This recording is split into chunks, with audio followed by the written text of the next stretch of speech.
Begitu saya tanya, Pak, Bapak sakit apa? Dia jawabnya pakai bahasa isyarat. Kaget saya. Kok Bapak pakai bahasa isyarat? Akhirnya menunjukkan lehernya. Oh, leher saya sudah dibolongin. Kota Serang meledak apa enggak? Sudah mulai banyak. Serius. Walaupun dengan rasa sedih saya menyampaikan ya, sudah mulai banyak.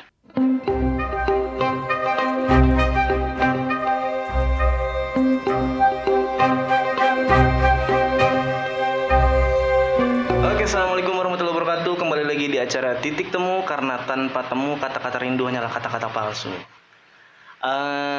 Kita hari ini bareng orang paling sehat di Kota Serang gitu. Amin. Mudah-mudahan jadi doa gitu ya. Dengan Kepala Dinas Kesehatan Kota Serang, Bapak Dr. Ahmad Hasanuddin, begitu Pak ya? Betul. Terima kasih nih kita. Bapak menyempatkan waktu datang ke sini, luar biasa ini. Ini kehormatan banget buat kita gitu. Ya alhamdulillah. Buat saya sih selagi saya masih sehat, saya bisa menemuin undangan, ya saya temuin. Karena itu sunahnya seperti itu. Betul. Tadi kita udah ngobrol-ngobrol di belakang sebenarnya Pak ya. Soal rokok. Saya baru tahu ternyata seserem itu rokoknya. Oh iya, memang begitulah. Memang cuman jujur saya sampaikan bahwa untuk menyampaikan kebenaran tentang rokok itu susah sekali. Banyak orang yang masih tidak mau nerima, khususnya kepada orang pecandu rokok. Kita semua juga sulit menerima. Nggak apa-apa lah saya katakan begitu. Ini tidak ada dusta di antara kita. Betul. Manfaat dengan madorot ibaratnya, manfaatnya 1, madorotnya 25 gitu. Sampai tadi yang lucu sampai kata Bapak, setelah Bapak ngisi kultum soal rokok, madorot rokok, yang tadinya temenan jalan bareng ke masjid jadi nggak temenan.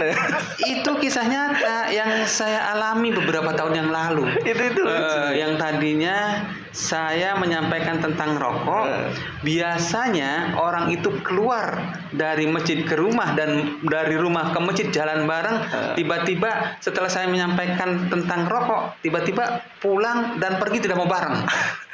Karena ada ketersinggungan. Gitu. Setelah ngomongin rokok, Pak. Tapi dia minta maaf setelah beberapa lama kemudian, dan dia menyampaikan, "Dok, saya minta maaf." Kenapa minta maaf? Ya mungkin nggak usah saya utarakan lah katanya gitu. Terus sekarang saya konsul, "Kenapa? Ada apa Pak?" "Saya sesak sekarang ini." "Wah, itu harus di ronsen Pak, barangkali takut ada apa-apa di paru-parunya." "Sudah Dok, saya sudah di ronsen."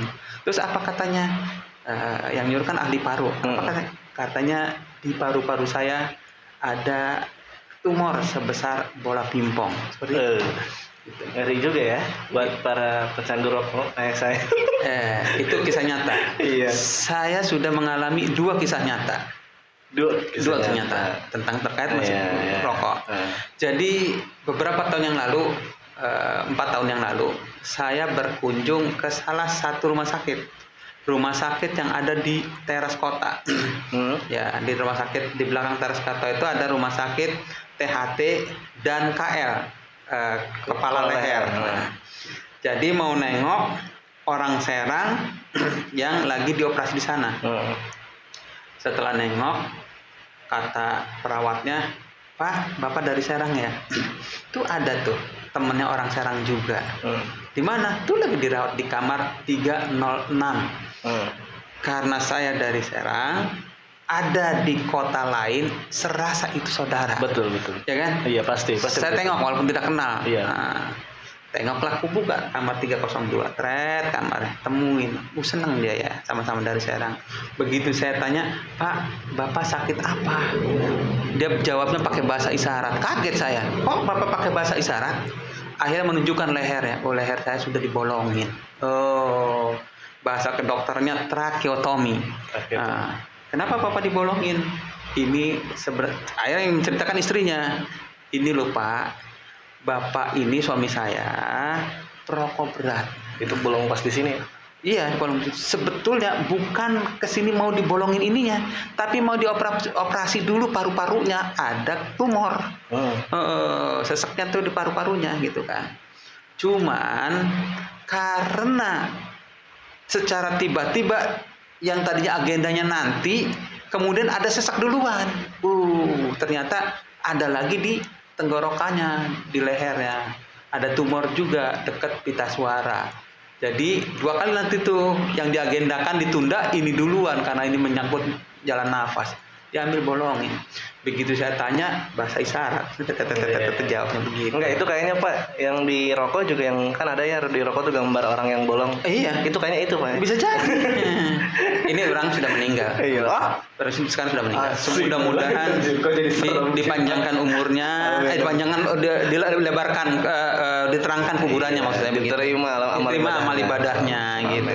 Begitu. Jadi serem juga yang meninggal Pak ya. Nah, tapi kita nggak bakal ngomongin rokok Pak. Ya, banyak yang tersinggung nanti kalau ngomong. Jangan. Nanti Bapak malah banyak yang nggak nemenin nanti. Sulit sekali itu. Kita ngomongin soal ini, vaksinasi di Kota Serang. Oke.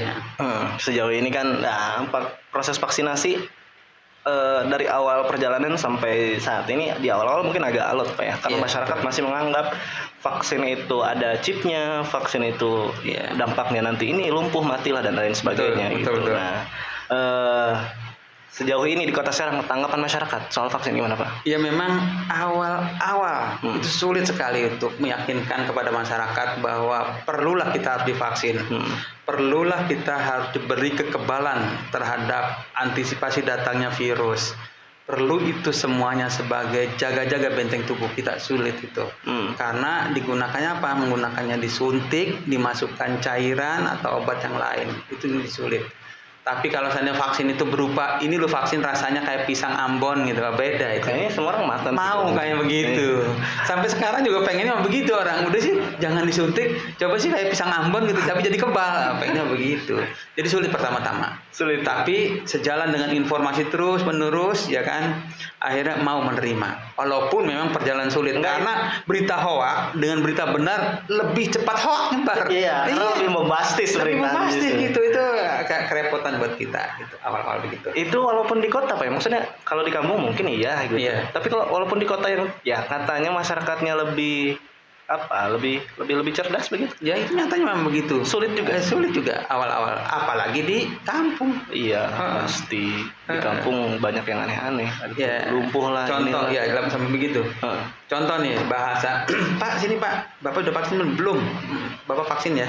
Ngapain divaksin? Orang tua saya dulu nggak divaksin, bukti saya bisa menghidupi saya sampai gede sampai tua. Seperti itu. Beda dong. Iya begitu. Anggapannya begitu. Aduh susah. Tapi itu beneran mau apa emang kepaksa vaksin?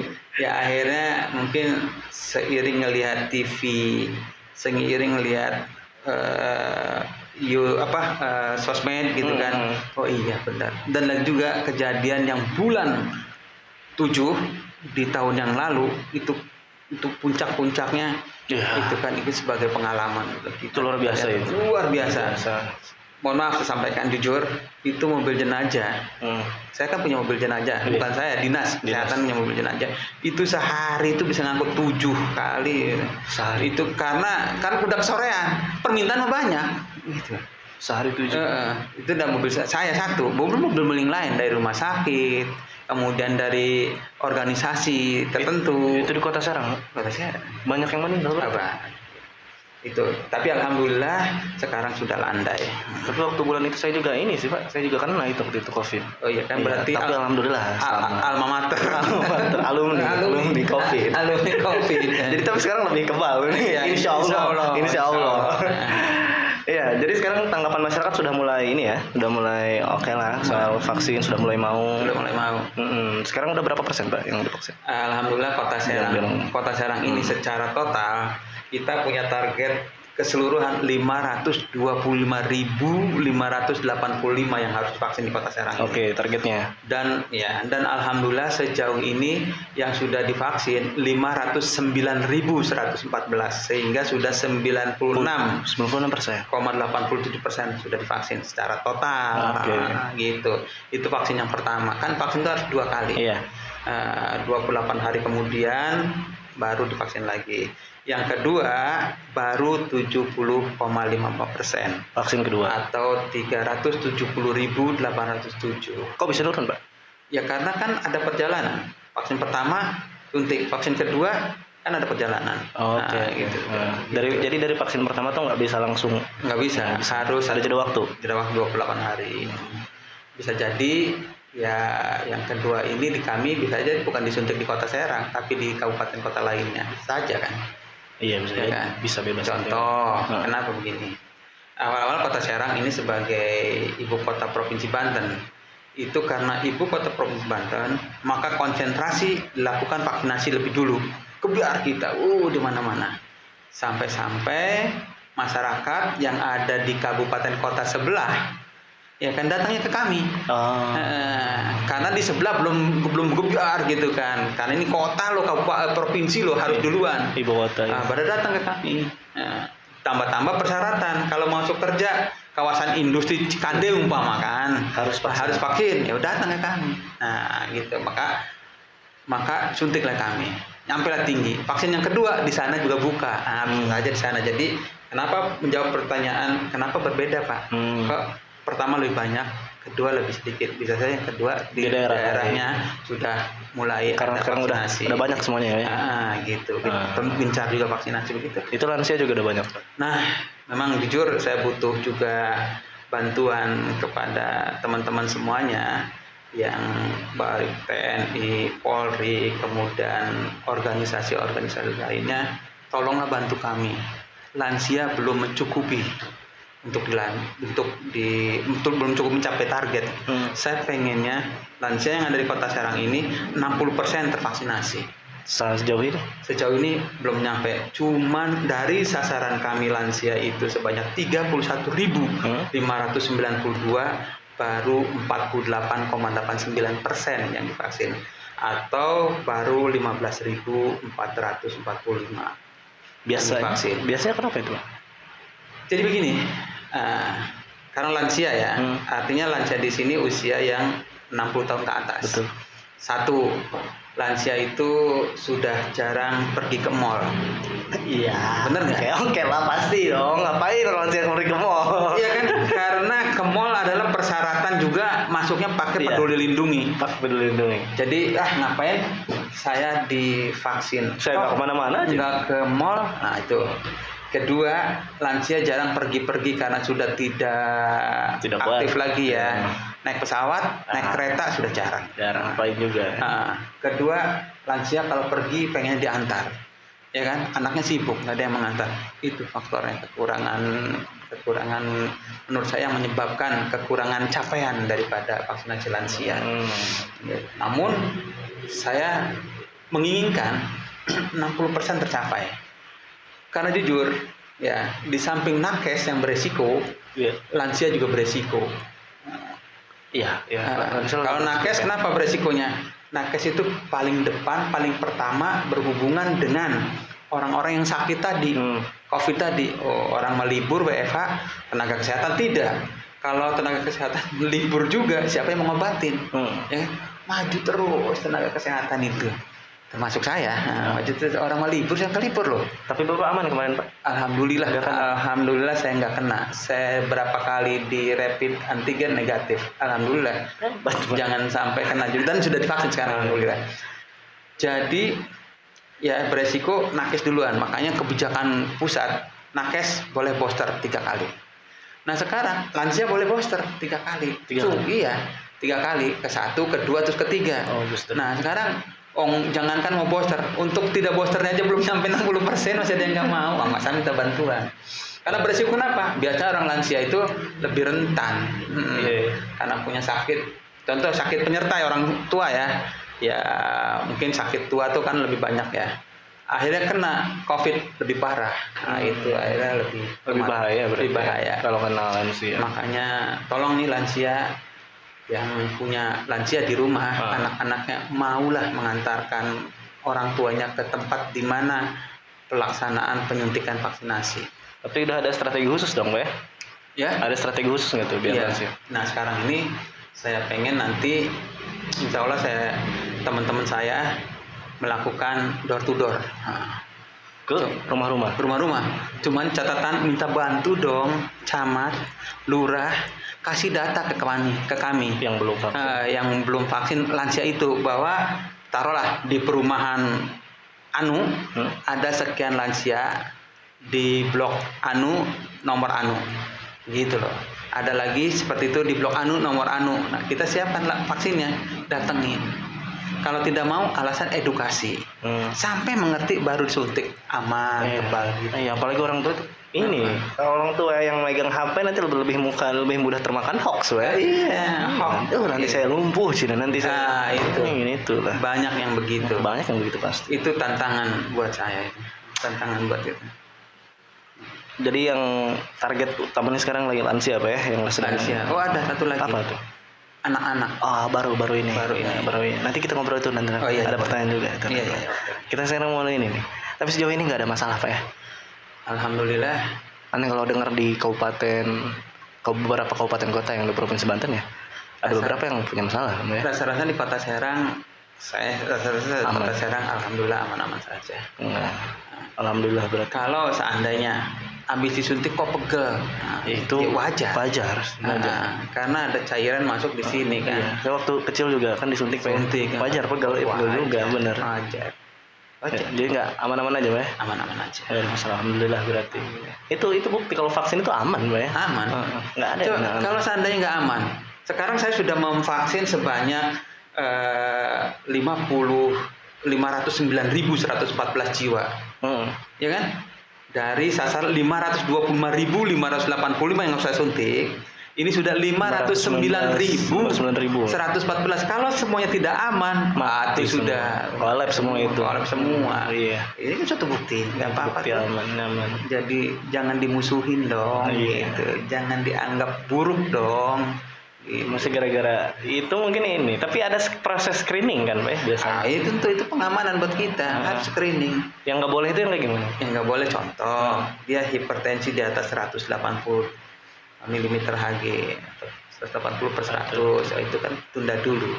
Makanya yang datang terutama lansia itu ada screening. Kalau datangnya 10 orang, belum tentu 10 orang itu akan bisa disuntik. Tadi itu kan ada penyakit seperti itu. Iya. Jadi sudah terjamin untuk warga Kota Serang terutama lansia vaksinasi aman ya. Insya Allah. Baik vaksin biar semuanya cepat selesai lah gitu tuh ya. Saya pengen sudah bosan. Gitu. Kita bosan pakai masker tuh udah bosan. Kita ke kampus pakai masker kan. Mahasiswa itu nggak kelihatan mukanya. Udah divaksin ya udah ya. Udah. Dosis 1 sih baru juga Pak. Dosis 2 belum. Iya harus tambahin. 2. Tapi dinas kesehatan masih buka bener. Buka datang aja Pak ya. Datang ke puskesmas suntik. Gratis kan Pak ya? Gratis tuh. Tinggal datang aja ke dinas kesehatan. Di sini puskesmas mana yang terdekat dari sini datang. Cipocok misalkan. Nanti di sana sekarang kan puskesmas mau konsentrasi ke vaksin anak. Tapi bapak kan takut lagi ke sekolahan. Takutnya nggak ada. Pak lagi vaksin, emang lagi sekolahan nyerang sekolah gitu ya, mungkin kapan adanya gitu. Begitu. Iya, berarti tadi target sudah dibicarakan, strategi sudah dibicarakan nih. Tadi ngomongin booster sama vaksin anak Pak ya. Iya. Sudah siap berarti Kota Serang. Gitu. Alhamdulillah sudah siap. Sudah siap, strateginya sudah siap. Strategi sudah siap. Saya sudah hitung berapa sasaran. Kurang lebih di sasaran di Kota Serang untuk anak yang usia 5 sampai dengan 11 tahun yang ada di sekolah-sekolah negeri, SD dan juga madrasah, itu saya sudah siapkan vaksinnya. Ada oke lah berarti ya. Itu nggak ada masalah Pak. Anak-anak kan biasanya, bukan anak sih Pak yang khawatir, biasanya orang tua kan. Iya anak sih. Anak sih ya ikut-ikut aja kata orang tua. Makanya ya kalau yang anak mau didampingi dengan orang tua ya silakan. Tapi guru-gurunya memberikan sosialisasi dulu atau juga mengirimkan surat kepada orang tuanya bahwa anaknya akan disuntik seperti itu. Suntiknya manfaatnya ini gitu kan. Kemudian tidak hanya sekedar suntik saja, ada surat persetujuan dan juga ada screening. Kalau anak itu sakit, di screening nggak bisa ya nggak disuntik. Gitu. Udah mulai apa belum Mbak? Sekarang yang terdekat tanggal hari libur ada di bulan Februari ya. Libur apa namanya? Gongsi Paca itu apa? Imlek. Selasa ya. Imlek, Rabunya sudah ada yang mulai. Rabu udah mulai. Di salah satu kecamatan Tak-Takan SD itu ada 525-an sudah akan divaksin. Terus muter tuh ya. Semua saya nggak hafal jadwal-jadwalnya ada. Jadi jadwal-jadwal itu Puskesmas memberikan jadwal ke sekolah, sekolah nanti menginformasikan kepada orang tua bahwa akan ada vaksinasi. Orang tua udah aman, berarti nggak ada masalah, Pak? Iya, dikirimkan surat bahwa ke orang tua dari sekolah bahwa akan ada vaksinasi. Kalau ada yang nggak mau? Kalau nggak ada mau, sebenarnya kenapa alasannya nggak mau gitu? Kasih tahu lah sama teman-teman. Soalnya begini, ya kita kan anak sekolah kalau nggak tervaksinasi belajar di sekolah, anak-anak kadang-kadang nggak pakai masker, ngobrol dengan teman-teman sambil bermain-main, ya kan peluk-pelukan, biasa kan akrab gitu ya, itu bisa menulari, sedangkan rentan sekali di situ akan tertular semua yang ada di sekolah di situ. Iya, biar PTM juga segera jalan lagi itu. Belajar online tuh bete gitu. Bete, Pak. Soalnya begini, belajar online ada bedanya. Khususnya bagi orang yang praktikum, ya kan? Iya pasti. Iya, coba ya. Masang infus, praktek lewat online beda. Nanti harusnya pasang di sini, pasang di sini. Iya, kan. Bengkel memakankan STM mesin ya. Iya. Bagaimana? Ya kan? Yang paling-paling ya kedokteran sih, Pak. Iya, parah. Kalau kedokteran online aja nyawa orang nanti mati. Gimana gitu. Makanya sudah kita bosen lah, kita pengen belajar seperti masa-masa lalu. Beberapa kampus juga di Serang, ya kayak kampus negeri yang UIN, Untirta, bulan Februari sudah mulai langsung pembelajaran tatap muka mulai dibuka. Cuma baru separuh sih. Harapan saya seperti itu. Kalau misalkan Omikron tidak meledak sih kayaknya. Tidak meledak. Kalau seandainya meledak bisa saja ditunda lagi. Kita nggak wisuda langsung lagi, wisuda kita online. Online lagi. Wisuda online nggak kebagian ruang Zoom nggak wisuda kita. Ya oke. Berarti untuk booster? Untuk booster sudah bisa dilakukan. Silakan. Datang berarti langsung ke PKM, Puskesmas. Puskesmas. Oke. Nah, berarti ya teman-teman kalau jadi awalnya booster ini harus ada persyaratan. Apa tuh, Pak? Persyaratan adalah lansianya harus daerah itu sudah mencapai 60%. Boleh booster. Oke, berarti Kota Serang belum bisa? Tadinya belum bisa. Baru hari ini ya kan ada edaran bahwa tanpa persyaratan tersebut, ya kan persyaratannya harus target total 70% total. Lansia harus 60% itu sebagai persyaratan. Sekarang baru saya hari ini dapat edaran bahwa tanpa target persyaratan itu boleh booster. Yang dewasa juga boleh, lansia juga boleh. Kita berarti boleh. Boleh. Ada vaksin kedua baru, vaksin ketiga. Ketiga. Boleh booster ya. Tinggal datang ke PKM. Alhamdulillah berarti sudah aman lah. Semoga cepat selesai lah ya. Harapannya begitu. Saya kepengennya begitu, bosen. Tapi yang ini siapa yang bikin kita jadi ini juga ya, jadi bete juga. Kan kemarin udah tuh COVID. Terus ada katanya udah ada varian Delta juga. Ya, ngerti lagi tuh. Sekarang tahun 2022 baru lagi Omikron. Jadi memang begini. Jadi mutasi yang paling cepat adalah virus. Iya. Dulu kan Delta, ya kan?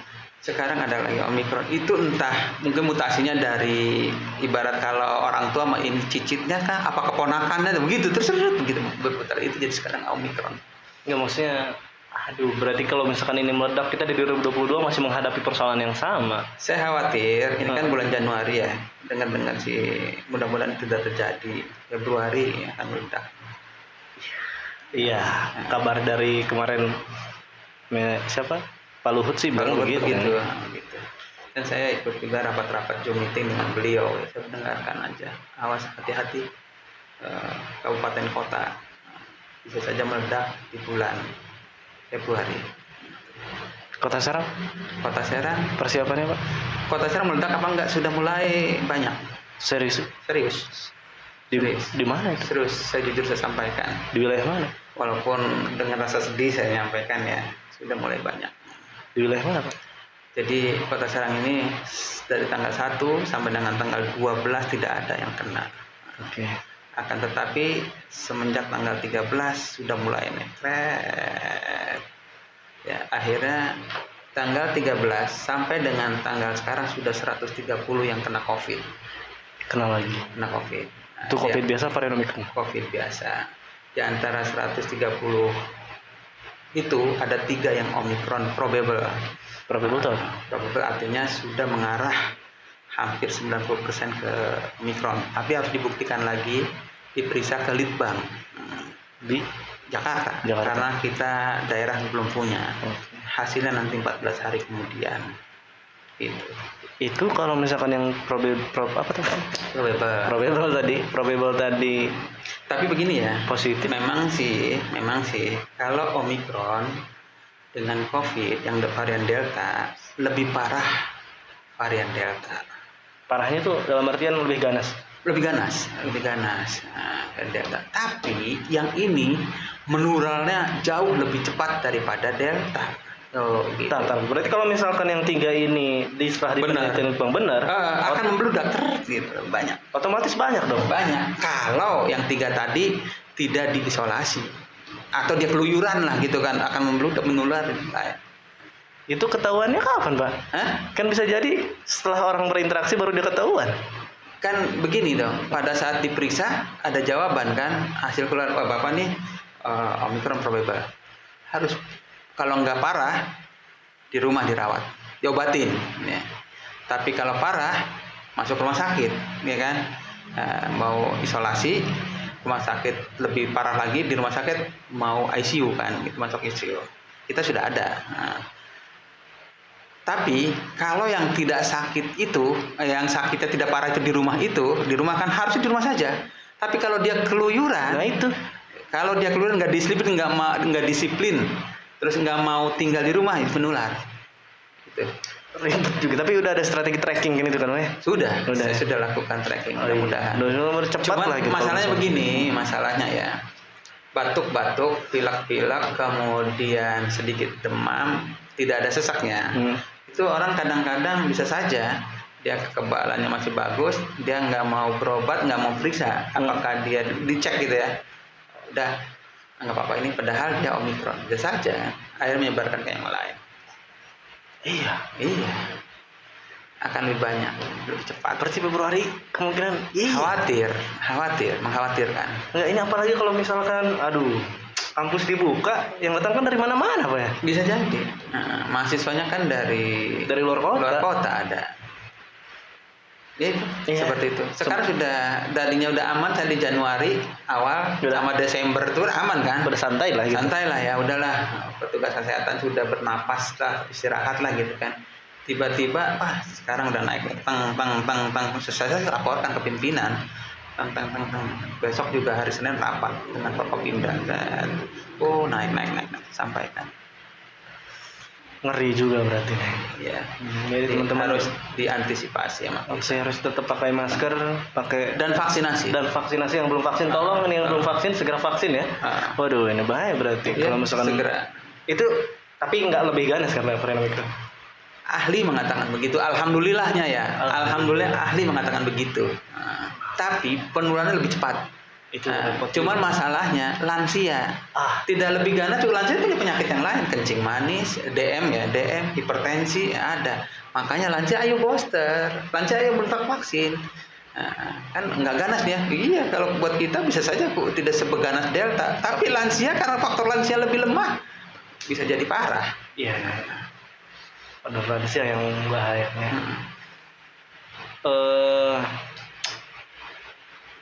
Repot juga. Repot. Ya. Kalau yang udah vaksinasi 1 atau 2 itu masih tetap bisa kena Omikron. Saya jujur sampaikan, tapi jangan diambil persepsi yang salah ya. Yang sudah vaksin lengkap pun bisa jadi kena. Cuman jangan dibilang percuma kalau begitu. Iya, pasti orang begitu. Makanya jangan salah tangkap nih ya. Percuma yang sudah divaksin aja kena. Akan tetapi berbeda. Yang sudah divaksin bila mana kena tidak separah orang yang tidak divaksin. Oke. Itu. Jadi dibalik dong. Yang sudah divaksin aja kena, apalagi gua yang enggak. Itulah, apalagi gua yang enggak. Logikanya jangan dibalik. Jangan percuma udah divaksin juga bisa kena, jangan begitu, tapi dibalik, yang divaksin aja bisa kena, apalagi saya yang tidak, makanya saya vaksin. Soalnya kalau divaksin kena tidak separah daripada orang yang tidak divaksin tapi kena gitu. Ngeri juga. Jadi walaupun tetap udah vaksin 1, 2, 3 atau udah booster ya, tetap harus jaga prokes, Pak ya. Prokes. Mungkin nanti akan diperketat kembali, Bro. Bisa jadi akan diperketat kembali. tutup lagi kita. Iya, bisa jadi ke depan mengambil langkah. Nggak ada lagi anak ringan kafe. Tinggal nanti dirapatkan mungkin Senin, kemudian ambil langkah. Apakah bagaimana tentang PTM atau belajar mengajar kan nggak tahu nanti jawabnya. Semakin meningkat bisa diambil langkah itu. Online lah. Oke, nggak apa-apa sih, online aja lah. Oke, terakhir nih Pak ya. Oke, harapan Bapak nih ke depan gimana Pak? Saya mengharapkan sekali cepat-cepat permasalahan cepat selesai. Oleh karena itu satu kuncinya adalah vaksin dan prokes. Nah, itu satu kuncinya, tapi isinya dua, vaksin dan prokes. Vaksin dan prokes. Protokol kesehatan. Oke. Nah, itu lagi. Nah, makanya vaksin ini saya ngomong ke teman-teman di puskesmas, ayo percepat vaksinasi anak. Anak doang yang belum divaksin nih gitu, yang usia 6 sampai 11 tahun, yang SD, SMP sudah, SMA sudah. Dewasa sudah. SMP sudah, tinggal SD aja. Kayaknya kalau misalkan orang tuanya ngerti mah aman lah. Aman. Jangan sampai nanti begini apalagi. Salah banget ya, anak SD divaksin banyak, gurunya enggak. Oh, salah. Tapi kayaknya kalau tenaga pendidik udah beres semua kan? Harus dong. Iya, tapi kan? kalau enggak kebangetan begitu aja. Iya, di data dinas kesehatan sudah beres semua kan? Sudah, Tenaga pendidik? Sudah. Iya, berarti aman. Insyaallah. Tapi kalau misalkan ada yang nyolong-nyolong ya parah banget enggak? Iya, Enggak sayang sama muridnya. Iya, kalau seandainya ada yang tidak ngumpat-ngumpat, itu terlalu. Iya, itu parah itu. Iya. Enggak sayang sama muridnya Nggak pasti. sayang. Muridnya sudah vaksin, gurunya tiba-tiba kena Omikron, repot semua. Repot semuanya. Begitu lah. Oke, kalau begitu terima kasih Pak ya. Oke, sama-sama. Ada nanti kita ngobrol-ngobrol lagi. Mungkin nanti kalau ya semoga tidak terjadi masalah apa ya. Mudah-mudahan. Semoga tidak meledak. Semoga Kota Serang aman-aman aja. Semoga Provinsi Banten aman-aman aja lah. Mudah-mudahan begitu. Ya. Doanya kepada semua minta bantuan supaya program vaksinasi anak ini dan lansia ini bisa tercapai. Amin. Oke. Ya terima kasih. Assalamualaikum warahmatullahi wabarakatuh. Waalaikumsalam warahmatullahi wabarakatuh.